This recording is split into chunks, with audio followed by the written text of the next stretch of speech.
Well, hello there! Welcome back to the long-awaited second episode of Under the Radar. Today we're talking about Aladdin 3, aka Aladdin and the King of Thieves. Now with the new Aladdin coming out, I figured it was time to watch the Aladdin trilogy one more again and see what I thought. So before I begin the review, I want to make it clear. I'm going to approach this like a folk tale, because the first Aladdin is a folk tale. And if you know one thing about me, I collect books on folk tales. Here's another one. And the Aladdin movies are definitely 20th century Disney movies, and so I'm not going to just throw that out the window. But first, let's take a look at what makes the first Aladdin really good and the second Aladdin alright. I know, your first reaction to this logo. Yeah, skip it or leave it running in the background on Christmas because your nephew found it in his stocking and everyone's just talking through the whole thing and playing skip, Bo. I get it.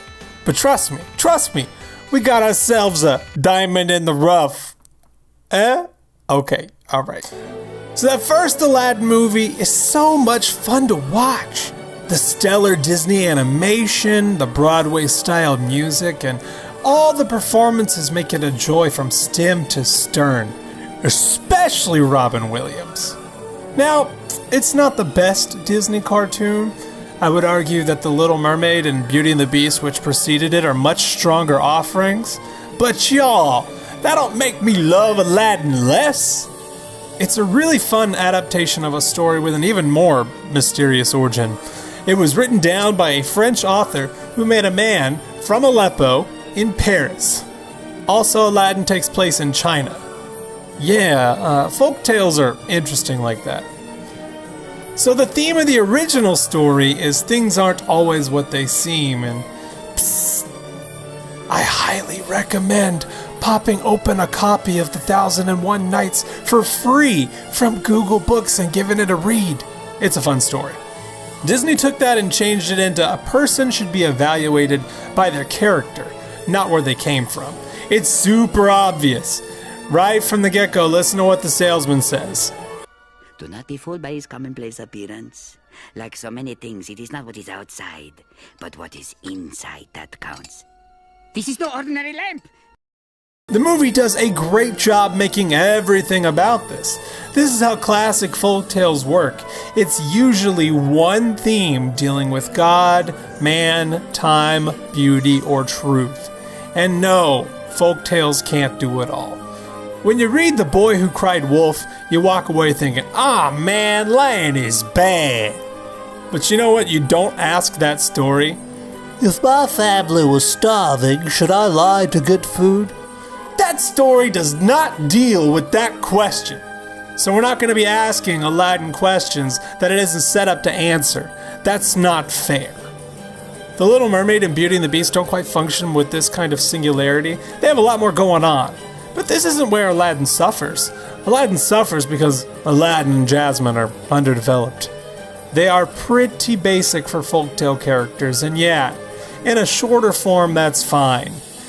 I think giving them more would have made for a better movie, which is why I'm pretty interested in the remake coming up.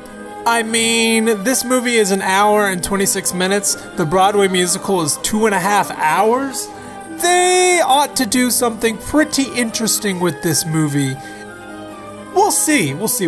Anyway, it's also worth mentioning that there are no strong, heartfelt moments here. It is hard to have heartfelt moments when the characters aren't super developed. So, with all that in mind, what do we get for the sequel? A movie so alright that the director doesn't even own a copy. I'll let him review it for me. I'm not particularly fond of Return of Jafar. I don't even own a copy of it. I like the second sequel, Aladdin the King of Thieves with Robin Williams, much better. I just felt we were so rushed that the story wasn't as strong as it could have been. Now guys, it's not worth hating on it. It's an alright watch. Sure, you should watch it if you want.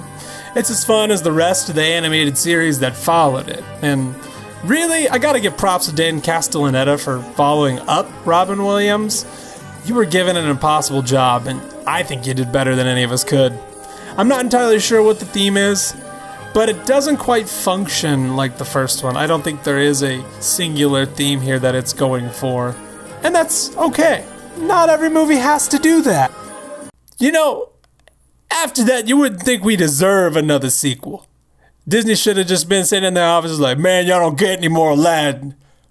But Disney blessed us. They blessed us with a third incarnation to finish off the animated series. And Robin Williams came back, baby! Now, what was that problem there with the first movie? Oh yeah, Aladdin and Jasmine were underdeveloped leads.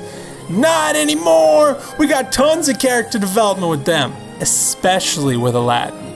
I mean, the whole movie is about Aladdin dealing with his past and learning that not only is his dad still alive, but his dad is the king of thieves, and Aladdin was a thief just 2 movies ago. He understands you gotta steal when you gotta steal. It's a great setup.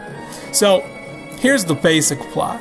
When Aladdin and Jasmine are finally getting married, they're given a staff that contains the Oracle, a magical being that will answer any one question for each asker. The 40 thieves show up, steal the Oracle, and bim bam boom, foiled by Aladdin and pals. The Oracle tells Aladdin that his dad is still kicking. Should he ask about his dad? Should he try and get to know the man who abandoned him? He asks. His dad is the leader of the 40 thieves, and his dad is chasing after the legendary hand of Midas, which turns whatever it touches into gold. Hence why they were trying to steal the Oracle at the wedding. But there's more than that going on here. I just wanted to give you the gist of the movie. But hey, what about that there singular theme? Actually, I would say there are 2 here, and they work quite nicely together. You see, it brings up that theme from the first one again, but in a new light. A person should be evaluated by their character, not where they came from. You see, this time Aladdin is dealing with his self-worth instead of dealing with how everyone else values him.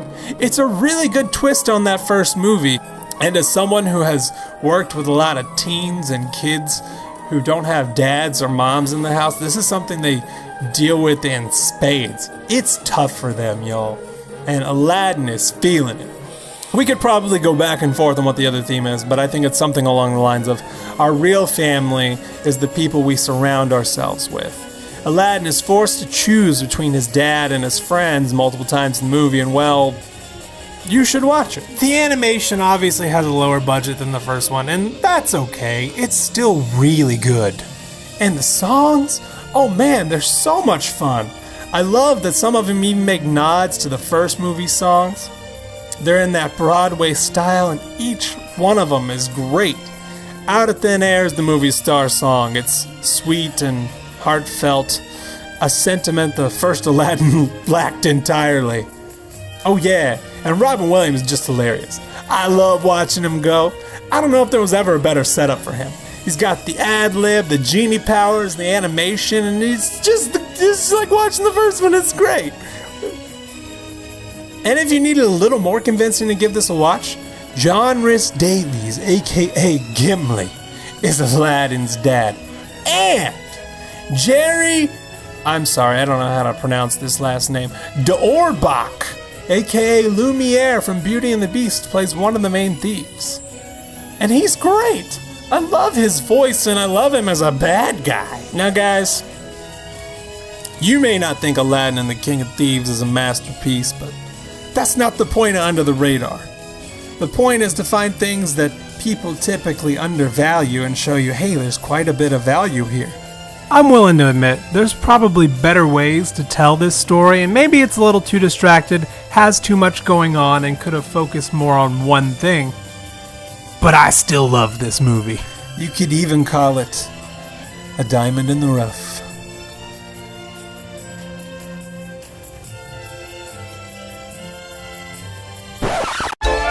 I'm sorry, did you think the review was over? Not even close. It's not even close. I got one more message for you. Listen here. Well, PewDiePie has like 1 billion views and AVG has played 1,000 games. Hey people, listen up, I'll be your muse if I make another video again. I'm known to make them like 2 times a year, and I don't know how to describe the things I make. But if you want some more, all you gotta do is hit subscribe, and I'll say thanks for subscribing, friend. Leave a like or 2 or 3. I try to read all the comments, but only if you will subscribe to me. Ain't got no Patreon, cause I do it all for free. I'd probably still make episodes, even if you don't subscribe to me. It's your choice.